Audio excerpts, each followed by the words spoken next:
இயேசு கிறிஸ்துவில் எனக்கு பிரியமான சகோதர சகோதரிகளே, இன்றைக்கு நாம் பொது காலத்தின் 20வது ஞாயிற்றுக்கிழமை வாசகங்களை தியானிப்பதற்காகவும் அதில் இறைவன் நமக்கு அருளுகின்ற ஆசீரை பெறுவதற்காகவும் நாம் இந்த நேரத்திலே செவி கொடுக்க தயாராக இருக்கின்றோம். இன்றைய வாசகங்கள் நமக்கு கொடுக்கின்ற செய்தி நற்கருணையை பற்றி.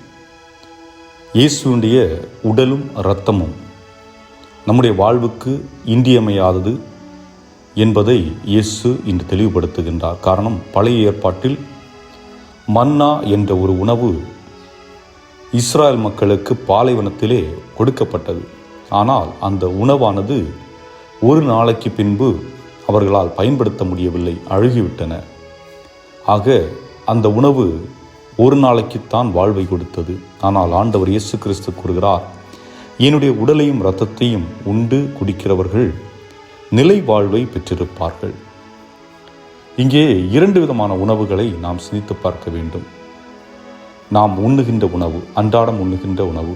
ஒரு சிலர் சொல்லலாம் நாங்கள் வெஜிடேரியன், இன்னொருவர் சொல்லலாம் நாங்கள் நான் வெஜிடேரியன், இன்னும் ஒரு சிலர் ஆயுர்வேத, சித்தா, ஹோமியோ என்று பல நிலைகளில் தங்களுடைய வாழ்க்கை முறையை அமைத்திருப்பார்கள். ஆனால் இவைகள் அனைத்தும் உடலுக்கானவை. உடலை வளப்படுத்துவதற்கும் உடலை ஆரோக்கியமாக வைப்பதற்கும் இவைகள் பயன்படும். ஆனால் அதே நேரத்திலே இந்த உடல் என்பது இந்த பூமியிலிருந்து எடுக்கப்பட்டது. ஆனால் ஆகவே இந்த உடலானது எங்கிருந்து எடுக்கப்பட்டதோ அங்கே திரும்பி சென்றுவிடும். ஆனால் நான் என்பது உடல் அல்ல, மாறாக நான் என்பது ஆன்மா. இந்த ஆன்மா எங்கிருந்து வந்தது? இந்த ஆன்மா இறைவனுடைய மூச்சு காற்றிலிருந்து வந்தது. இதைத்தான் இந்த விவிலியத்தின் முதல் புத்தகத்தில் பார்க்கின்றோம். ஆண்டவர் தனது மூச்சு காற்றை ஊதி முதல் மனிதனை உருவாக்கினார் என்று. ஆக அந்த மூச்சு காற்று நான் என்பது, என்னுடைய ஆன்மா என்பது ஆண்டவரின் மூச்சு காற்று. ஆக இந்த நற்கருணை என்பது என்னுடைய ஆன்மாவிற்கு தேவையான ஒன்று. என்னுடைய ஆன்மாவை வாழ வைக்கும். நான் ஒரு ஆன்மா. இந்த ஆன்மாவை வாழ வைப்பதற்கு நற்கருணை மிகவும் தேவைப்படுகின்றது. ஆகவே அன்புக்குரியவர்களே, நற்கருணை என்பது என்ன? சாதாரண உணவு உடலுக்குள் சென்று சத்துக்களாக மாறுகிறது. உடலுக்கு தேவையான சத்துக்களை எல்லாம் இந்த உணவு கொடுக்கிறது. அதே நேரத்திலே நாம் எப்பொழுது நற்கருணையை உட்கொள்கின்றோமோ, நம்பிக்கையோடு நம்முடைய உடல், நம்முடைய இரத்தம், நம்முடைய நரம்புகள், நம்முடைய எலும்புகள், நம்முடைய சதைகள், நம்முடைய உடலில் இருக்கின்ற உறுப்புகள் அனைத்தும் ஆண்டவருடைய உடலும் இரத்தமாக மாறுகின்றது என்பதை எப்பொழுதாவது சிந்தித்து பார்த்திருக்கிறீர்களா? ஏனென்றால் அவர் நமக்குள் வருகிறார், நாம் அவருக்குள் செல்லவில்லை, அவர் நமக்குள் வருகிறார்.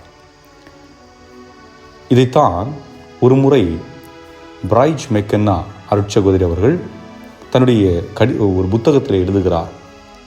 ஒரு முறை ஒரு குருவானவர் அலைபேசியில் அழைத்து பேசுகின்ற பொழுது சொல்லுகின்றார் அந்த குருவானவர், எனக்கு தொண்டையிலே புற்றுநோய் இருக்கிறது, பயமாக இருக்கிறது, நான் இறந்து விடுவேனோ என்ற பயமாக இருக்கிறது, ஆகவே எனக்காக ஜெபியுங்கள், கடவுள் உங்கள் வழியாக என்னை குணப்படுத்தட்டும் என்று சொன்ன பொழுது அருட்சகோதரிகள் சொன்னார்கள், தந்தையே, நீங்கள் அன்றாடம் திருப்பலி நிறைவேற்றக்கூடியவர்கள், நான் ஒரு சாதாரண அருட்சகோதரி. ஆனால் நீங்கள் திருப்பலி நிறைவேற்றுகின்ற பொழுது ஒவ்வொரு திருப்பலியிலும் அப்பமும் ரசமும் ஆண்டவருடைய உடலும் இரத்தமாக மாறுகிறது. அது மட்டுமல்ல, நீங்கள் அந்த உடலையும் இரத்தத்தையும் உங்களுக்குள்ளே எடுத்துக்கொள்கிறீர்கள். அந்த இயேசு உங்களுக்குள் வருகின்ற பொழுது அவரிடமே நீங்கள் கேட்கலாமே, ஆண்டவரே, எனக்கு தொண்டையில் இந்த பிரச்சனை இருக்கிறது, நீ அந்த வழியாக நீ செல்லுகின்ற பொழுது என்னை குணப்படுத்தும் என்று கேட்டால் நம்பிக்கையோடு கேட்கின்ற பொழுது அவர் கொடுப்பாரே என்று அருட்சகோதரி சொல்ல, அப்பொழுதுதான் அந்த குருவானவர் புரிந்து கொள்ளுகின்றார், நான் திருப்பலி அதிகமாக நிறைவேற்றுவதில்லை என்று. அன்று முதல் ஆழ்ந்த நம்பிக்கை கொண்டவராக திருப்பலி நிறைவேற்றுகின்றார். சில வாரங்கள் கழித்து அந்த அருட்சகோதரிக்கு மீண்டும் ஒரு அலைபேசியில் அழைத்து கூறுகின்றார், சகோதரி அவர்களே, உங்களுக்கு நன்றி, நீங்கள் சொன்ன பிறகுதான் எனக்கு நற்கருணை மகிமை புரிந்தது, நான் திருப்பலி நிறைவேற்ற ஆரம்பித்தேன். ஒவ்வொரு நாளும் ஆண்டவர் என்னுடைய தொண்டையின் வழியாக கீழே செல்லுகின்ற பொழுது அவரிடம் நான் கேட்டேன். பரிசோதனைக்கு மருத்துவமனைக்கு சென்று பார்த்த பொழுது என்னுடைய தொண்டைகள் புதிதாக இருப்பதாக, புதுப்பிக்கப்பட்டதாக இருப்பதாக, பழைய நோய்கள் எதுவும் இல்லை என்று மருத்துவர்கள் சான்றிதழ் கொடுத்திருக்கின்றார்கள் என்று கூறுகின்றார். அன்புக்குரியவர்களே, நற்கருணை குணப்படுத்தும் ஆற்றல் வாய்ந்தது நம்பிக்கை உள்ளவர்களுக்கு. ஆக குழந்தையாக இயேசு மரியாவிடம் பிறந்து நம் அனைவரும் மீட்பதற்காக வந்தார். ஆனால் இன்று குருக்கள் வழியாக நற்கருணையின் வடிவிலே ஒவ்வொருவரையும் அவர்களுடைய உள்ளத்திலும் இல்லத்திலும் உடலிலும் வந்து சந்திக்கின்றார் என்பதை நாம் மறந்துவிடக்கூடாது. ஆக நற்கருணை நாதர் நம்மில் செயல்பட நாம் என்ன செய்ய வேண்டும்? இதற்கு சில எடுத்துக்காட்டுகள் நீங்கள் ஏற்கனவே பல நேரங்களில் கேள்விப்பட்ட ஒன்றுதான். கல்கட்டா அன்னை தெரேசா அவர்களிடத்திலே சென்று கேட்டார்கள், உங்களால் மட்டும் எப்படி தொழுநோயாளிகளை தொட்டு மருந்து போட முடிகிறது? இது போன்ற பணிகளெல்லாம் மாற்ற முடிகிறது? எங்களால் பக்கத்தில் கூட நிற்க முடியலையே என்று கேட்டபொழுது அன்னை அவர்கள் சொன்னார்கள், நற்கருணையில் இருக்கின்ற ஆண்டவர் கொடுக்கின்ற அந்த ஒரு தைரியம் வலிமையும் தான் என்னை இதை செயல்பட வைக்கின்றது. அதுவும் மட்டுமல்ல, இந்த பணியை நான் செய்யவில்லை, ஆண்டவர் என் வழியாக செய்கின்றார். ஆக இந்த அன்னை தெரேசா அவர்கள் என்ன செய்தார்கள்? ஒவ்வொரு நாளும் காலையிலே 4 மணிக்கு எழுந்து நற்கருணை நாதர் முன்பாக முழந்தாள் படியிட்டு 1 மணி நேரம் ஜெபித்து விட்டு தான் தன்னுடைய பணியை தொடர்வார். ஆக நற்கருணையிலிருந்து வல்லமையை பெற்றவராக இறை பணியை ஆற்றியிருக்கின்றார், மக்கள் பணியை ஆற்றியிருக்கின்றார். ஆக நம்முடைய குடும்பங்களிலே நாம் அன்பு செலுத்த வேண்டும், ஒருவரை ஒருவர் பாராட்ட வேண்டும், பாசமாக இருக்க வேண்டும், அல்லது நம்முடைய குடும்பத்திலே மகிழ்ச்சி நிலவ வேண்டும் என்றால் முதல் இடம் கடவுளுக்கு கொடுத்தாக வேண்டும். நம்ம என்ன பண்ணுறோம்? நைட்டு 12 மணி 1 மணி வரைக்கும் படுக்காமல் லேட்டாக தூங்கிக்கிட்டு அடுத்த நாள் காலையில் பிந்தி எந்திரிச்சு உடனடியாக வேலைக்கு ஓடுறது, அல்லது நேரம் கிடைக்கலன்னு சொல்கிறது. நேரத்திற்கு உறங்கி காலையில் எழுந்து கடவுளுக்கு முதல் நன்றியை செலுத்துங்கள். அரை மணி நேரம் ஆண்டவர் முன்பாக அமர்ந்து ஆண்டவரிடத்திலே உங்களை ஒப்புக்கொடுங்கள். நீங்கள் எதுவும் சொல்ல வேண்டிய தேவையில்லை. ஆண்டவரோடு இருக்கின்ற அந்த தருணங்கள் உங்களுடைய வாழ்வில், உங்களுடைய குடும்பத்திலும் மகிமையும் உங்களுடைய வலிமையும் ஆண்டவர் அதன் வழியாக கொடுப்பார். இதைத்தான் இன்னொரு எடுத்துக்காட்டின் வழியாக பிராய்ஸ் மேகன்னா அவர்கள் கூறுகிறார்கள், நான் எப்படி ஆண்டவருடைய அருளை பெறுவதென்று தெரியாமல் இருந்த பொழுது என்னுடைய இல்லத்தில் உள்ள ஒரு அருட்சகோதரிடம் சொன்னார், என்னை அழைத்து சென்று நற்கருணை பேழையில் இருந்த அந்த சிறிய சாப்பல், அதாவது சிறிய ஆலயம், சிற்றாலயத்தில் என்னை விட்டுவிட்டு இங்கே அமர்ந்து அவரோடு உரையாடு.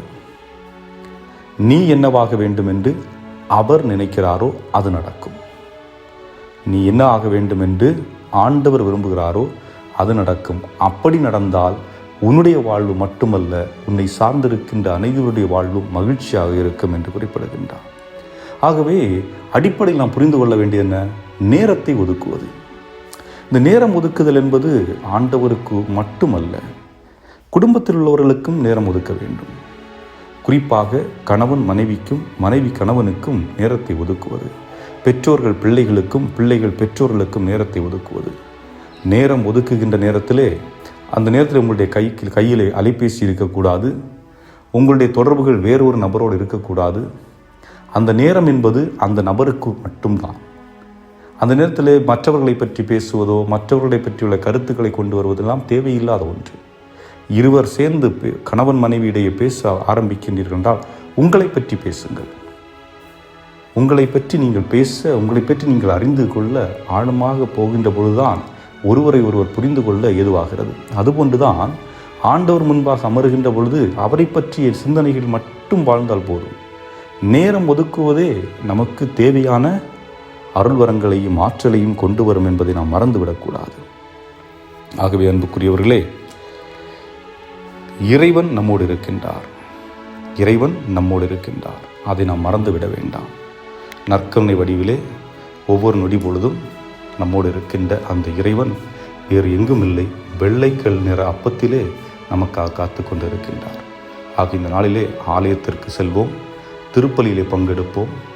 இயேசுவே, நான் உம்மை சந்திக்க வந்திருக்கின்றேன், என்னோடு வந்து தங்கும் என்று நம்பிக்கையோடு கேளுங்கள். நிச்சயமாக உங்களுடைய வாழ்வில் மகிழ்ச்சியும் இன்பமும் துளிர்விடும் என்பதை நான் நம்பிக்கையோடு தெரிவித்துக் கொள்கின்றேன். இறைவன் உங்களை நிறைவாக ஆசீர்வதிப்பாராக. ஆமென்.